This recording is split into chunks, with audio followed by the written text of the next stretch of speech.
Happy almost New Year. We are doing the January TBR today, and it is a little bit different because we're not playing the TBR game so much.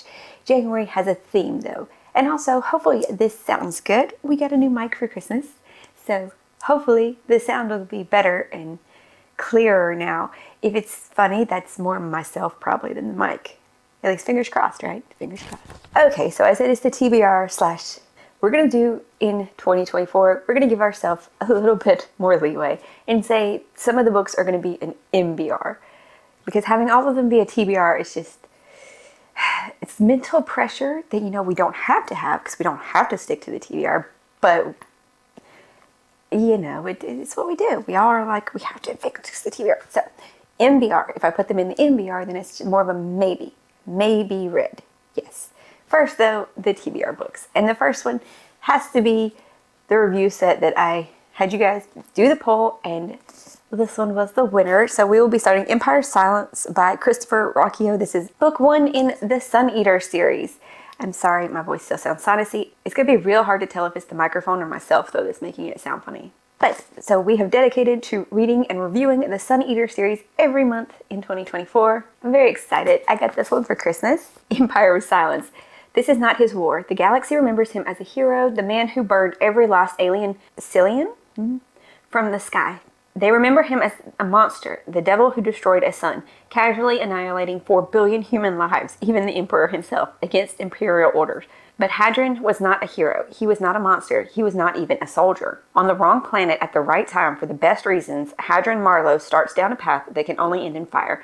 He flees his father and a future as a torturer, only to be left stranded on a strange backwater world. Forced to fight as a gladiator and navigate the intrigues of a foreign planetary court, Hadrian must fight a war he did not start for an empire he does not love, against an enemy he will never understand.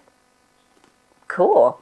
I've never actually read the description for it. I've just heard super good things. And I'm like, okay, let's try that one. And now Daniel Green is, of course, going through it and doing his reviews, and that's why everything is sold out. But yeah, I think this is going to be a cool project to do a dedicated review every month. A little bit, like, not spoilers, a little bit of spoilers, maybe find some artwork. Hopefully there's some fan art for it. It is a newer series, so that's going to be the project for 2024.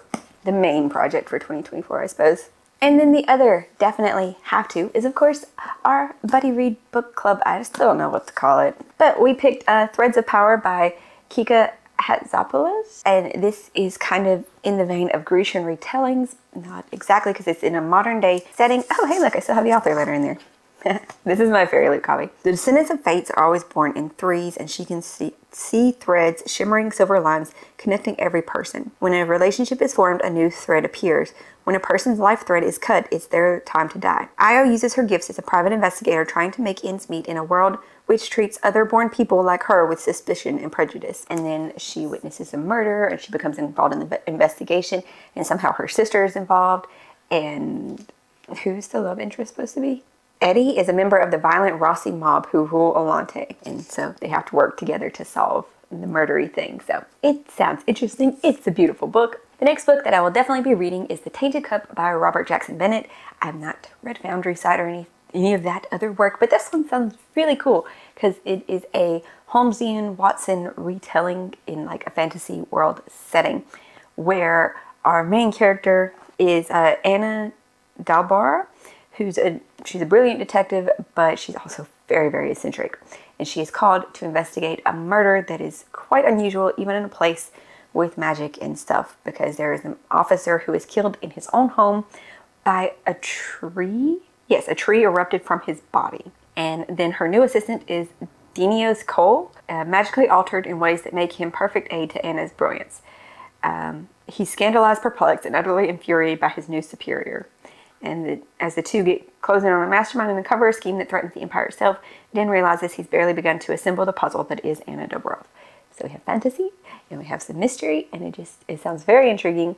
The cover is awesome, and yes, I want to read it, and I'm going to get to it in January, and it comes out in February. And the last book that I will for sure be reading is going to be The Book of Love by Kelly Link.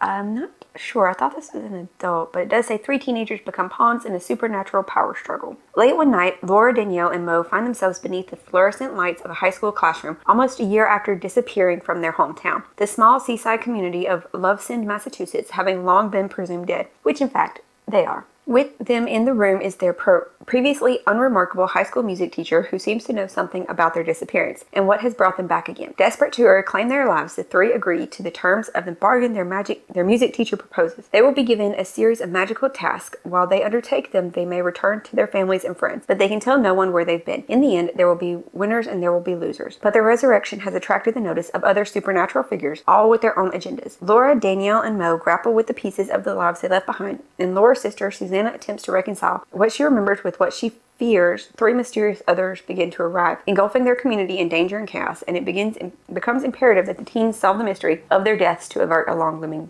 disaster. So this is another arc, and I feel like I never read the description when I requested it. I'm not entirely sure why I requested it at this point. If you didn't notice, for our TBR, everything is new. So everything is from a new series, because January is just start a new series month. That's the theme of the month. So for our MBR, we will be pulling from our new series bowl to add more, of course. But these are the ones we might get to. We don't have to. We just might. Let's pull 2 times to round it up to 6, because that sounds like a more normal sounding TBR. There's a lot going on in January, though. I should not overdo myself. We don't want to stick with 4 for some reason. I dropped it. Okay.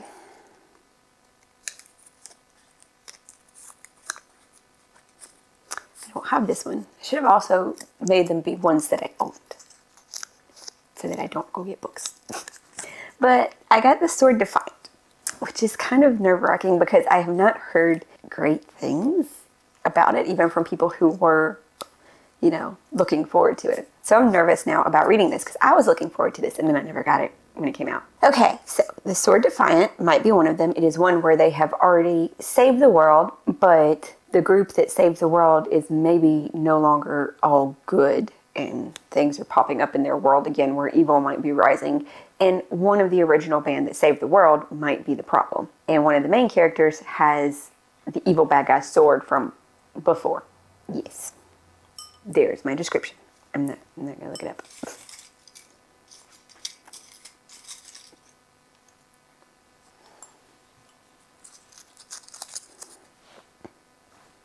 Oh, I do have this one. Might get to this one. I wasn't sure too if we should add this more into our buddy read and keep doing ones like from the boxes, but maybe we will get to Silver in the Bone by Alexandra Bracken. The second one I think is coming out sometime in 2024, I think. And this one is, it's not a King Arthurian. It might be. Because our main character, though, is a mortal that doesn't have any magic, and she goes looking for magical artifacts in order to save her brother. Yeah, there is so much more going on there. And she's being chased. Then that's all we're going to say for that one. I don't know why, but... Okay, so let's do, I guess, this slight channel update 2024 goals thing that we want to do here at the end of our January TBR, because I really don't know what other video it would actually fit on properly besides its own goals video, which when would that even come out? Because one of the things and changes that we're going to be doing in next year is that we will not be doing 3 videos a week. I have a very workaholic personality, so I fully throw myself into anything I'm working on. Yeah. So much mental processes and time has been devoted to this, and apparently it's slightly a problem. Which I get it, and on a level I do, because one, I'm editing and filming and doing all the stuff for this is taking away my reading time too, but also other people would like me to slow down a little bit and not stress about this as much. So we're going to go down to 2 videos a week. One, will still be doing the new releases every Monday because I love finding out what's coming out that week and letting you guys know, and I found so many new series by doing the new releases series. So every Monday we'll still be doing those, and I think I'll stick with Saturdays. Saturdays was the first day I ever put up videos, so we'll stick with Saturday videos. Just have those 2 every week to go forward with the TBRs, the wrap-ups, the vlogs, book reviews, obviously, and more time for reading. So, and I'm very, very glad and happy for all of you that have been here and subscribed, because we hit our goal for 2023 with 600 subscribers. Not the stretch goal, but that's okay. We will get there. Thank you guys all so much, and I hope you will continue to enjoy and stick around as we change and do more projects in 2024. They're a little bit different, like our whole series review thing that we are doing, and our monthly reviews of the buddy read along thing that we're doing. And I think I did vlog November one. I did never edit it though. It never felt like the right time to put up that one. But I think I will vlog and I will put that one up because that one will be super spoilers. So that one probably won't be publicly available. It will just be the review that's publicly available. So yeah, the thing with that will be on the other thing that I'm doing and trying to get better about the blogging reviews and more in depth with that, like the Fourth Ring one. But I was not in a good clear headspace when I wrote the Fourth Wing review. I think I missed a lot of things and I will go back and fix that because I still haven't actually put that up yet. Not exactly goals or channel updates, but we're going down to 2 videos a week. That way I can focus on lots of things because also I need to be focusing on a test thing and studying for that very hardly. And yeah, so hopefully you guys will enjoy, stick around, and we will create more fun content together. Thank you guys so much for being here. I'd love to know what you're planning to read in January. Hopefully some of you might join us for the buddy read. The Discord link is down below. All of the information is down below. I just hope that you guys are having a lovely new year, starting January off on a great foot, and I'll see y'all in the next one.